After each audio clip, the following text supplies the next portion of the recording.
जय हिंद दोस्तों, कैसे हैं आप लोग। तो आज हम बात करने वाले हैं साल 2023 में आई एक तेलुगु हॉरर फिल्म मंगलवारम के बारे में। दोस्तों, इस फिल्म की कहानी बहुत ही अच्छी है जो कि आपको बेहद पसंद आएगी, तो आप इस वीडियो को अंत तक जरूर देखिएगा। फिल्म की स्टार्टिंग में हमें 1986 का समय दिखाया जाता है, जहां हमें रवि और शैलू नाम के दो दोस्त दिखाए जाते हैं जो कि साथ ही पढ़ा करते थे और वो दोनों एक दूसरे के पक्के दोस्त थे। वो दोनों एक बागीचे से आम चुरा कर भाग रहे होते हैं और तभी रवि शैलू को एक काजल की डिबिया देता है और उसे बताता है कि ये काजल वो महालक्ष्मी के मंदिर से लाया है। दोस्तों, शैलू अपनी नानी के साथ रहा करती थी क्योंकि उसकी माँ की मौत हो गई थी और उसके पिता ने दूसरी शादी कर ली थी, इसलिए उसने शैलू को अपनी नानी के पास ही छोड़ दिया था और वो हर हफ्ते अपने दूसरी वाइफ और बच्चे के साथ वहाँ पर आता था ताकि वो उसकी नानी से प्रॉपर्टी में हिस्सा मांग सके। उसकी नानी उससे कहती है कि वो प्रॉपर्टी शैलू की है तो वो उसे वो प्रॉपर्टी नहीं देगी, जिसकी वजह से उसे बहुत ही गुस्सा आता है और वो अपनी वाइफ को लेकर वहाँ से चला जाता है। ये देखकर शैलू महालक्ष्मी के मंदिर जाके बहुत रोती है और रवि वहाँ पे उससे मिलने के लिए आता है और उससे कहता है कि वो चिंता ना करे, सब कुछ ठीक हो जाएगा। तभी रवि का बाप भी वहाँ पर आता है और उसे घर भेज देता है और शैलू को गलत वे में टच करता है और उससे कहता है कि वो उससे मिलने क्यों नहीं आती। इससे हम जान पाते हैं कि वो शैलू के साथ बहुत ही गलत काम किया करता था। रात को शैलू को खबर मिलती है कि रवि के घर में आग लग गई है और जब वो वहाँ पे जाके देखती है तो उसे पता चलता है कि रवि और उसका पिता उसी आग में जल के मर गए हैं। शैलू ये जान के बहुत रोती है क्योंकि उसका बेस्ट फ्रेंड अब मर चुका था। उसके बाद हमें 10 साल बाद की कहानी दिखाई जाती है, जहाँ पे हम एक औरत को देखते हैं जो कि अंधेरी रात में दौड़ रही होती है और उसके पायल की झंकार बहुत ही जोर से सुनाई दे रही थी।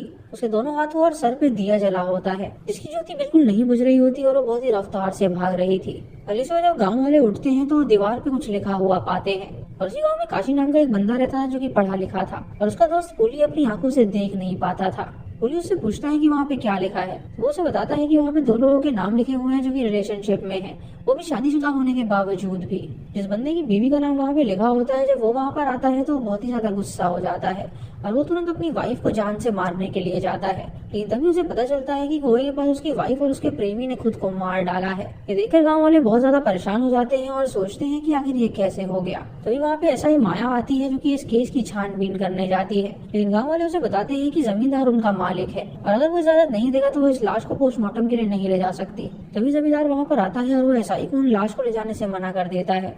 ऐसा ही उसे समझाती है कि उसे लगता है कि ये मर्डर है इसलिए पोस्टमार्टम करना जरूरी है, लेकिन जमींदार उसकी नहीं सुनता और उससे कहता है कि ये आत्महत्या है और कुछ भी नहीं। उस गांव में विश्वनाथम नाम का एक डॉक्टर भी होता है जो कि बहुत ही हेल्पफुल था और वो गरीबों की मदद किया करता था। अगर लोगों के पास पैसे नहीं होते थे तो फिर भी फ्री में इलाज कर देता था।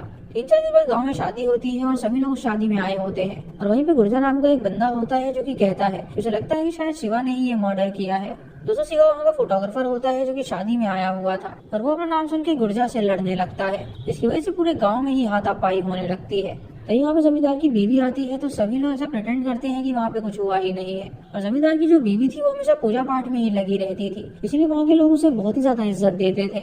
इधर महालक्ष्मी के मंदिर में जो पंडित होता है वो अपनी वाइफ से कहता है कि मंदिर एक मेला ऑर्गेनाइज कराने वाला है, लेकिन उनके पास कोई भी पैसे नहीं है। वो पैसे मांगने के लिए जमींदार के घर जाता है, लेकिन जमींदार उसे मना कर देता है और उसे कहता है कि उसे भगवान में विश्वास ही नहीं है। जब पंडित वहाँ से जा रहे होते हैं तो जमींदार की बीवी उन्हें अपने पास बुलाती है और उन्हें ढेर सारे पैसे देती है ताकि वो उस मेले को ऑर्गेनाइज करा सके। ऐसा ही जब अपनी गाड़ी से गाँव की ओर जा रही होती है तो वहाँ पे उसे देवी का मास्क पहना हुआ कोई नजर आता है और जब वो गाड़ी रोक के वहाँ पे देखने के लिए जाती है तो वहाँ पे कोई भी नहीं होता। ये देखकर वो हैरान हो जाती है और सोचती है कि आखिर उसने क्या देख लिया। अगली रात को मेला ऑर्गेनाइज किया जाता है जहाँ पे धूमधाम से सभी लोग सेलिब्रेशन करते हैं और हम देवी का मास्क पहने उस बंदे को भी देख पाते हैं जो कि वहाँ पे नाच रहा था।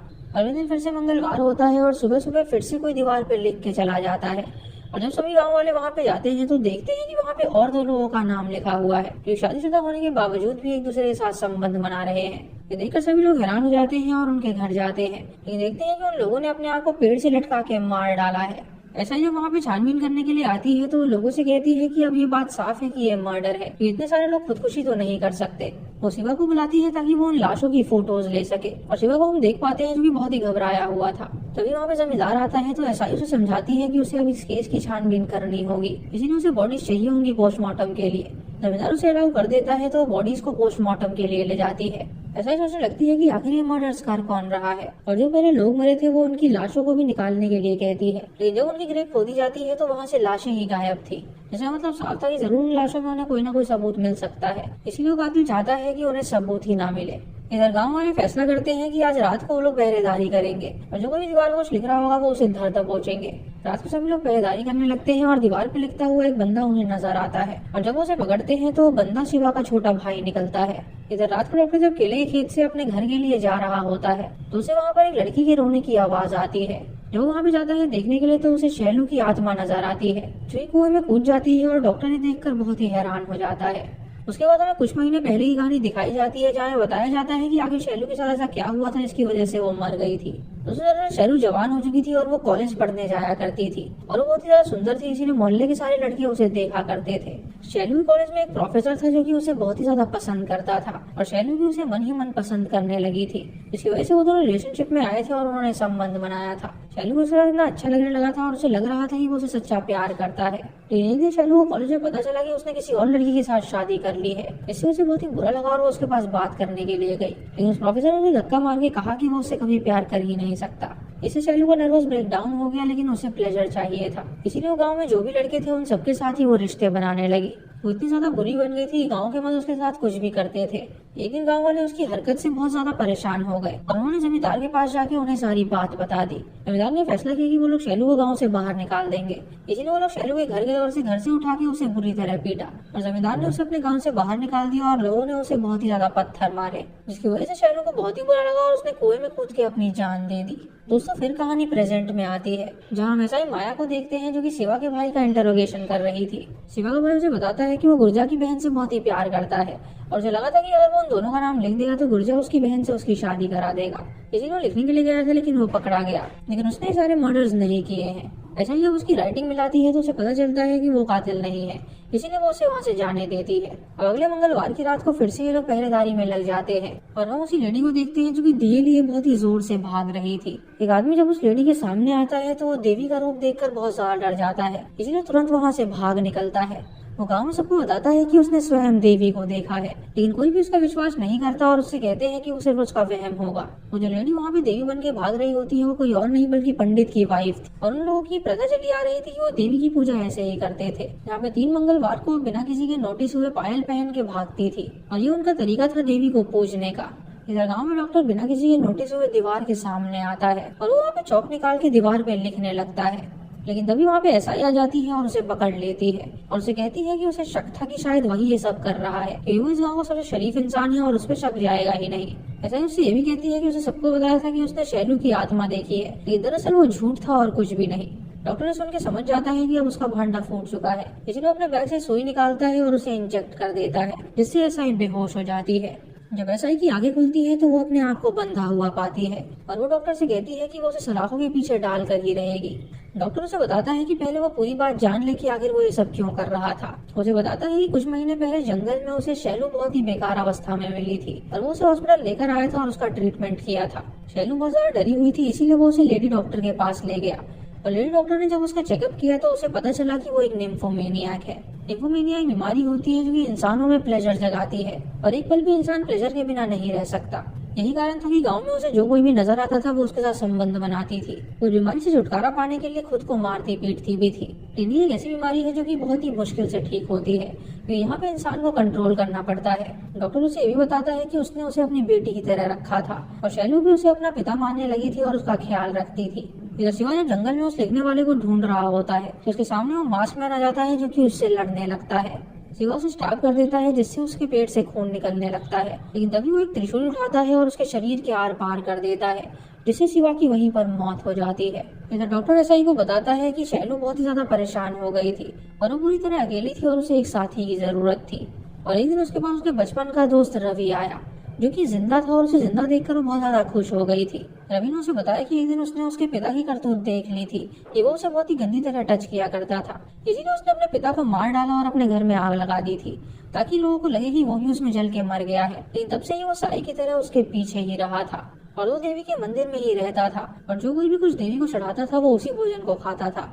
शैलू उसे वापस पाके बहुत ही ज्यादा खुश हो गई थी और वो दोनों एक दूसरे से शादी भी करने वाले थे। लेकिन एक दिन उन्हें खबर मिली कि शैलू ने आत्महत्या कर ली है। उन्होंने जब शैलू की लाश को देखा तो उन्हें पता चला कि वो एक मर्डर है और जो मर्डर किया था वो 6 लोगों ने किया था, जिसमें 4 वो थे जो कि पहले ही मर चुके हैं और 2 लोग ऐसे हैं जिसमें से एक को रवि ने अब तक मार दिया होगा। ऐसे ही उससे पूछती है कि बाकी 2 लोग कौन है तो वो उसे बताता है कि बाकी दो लोग हैं, शिवा और जमींदार की बीवी।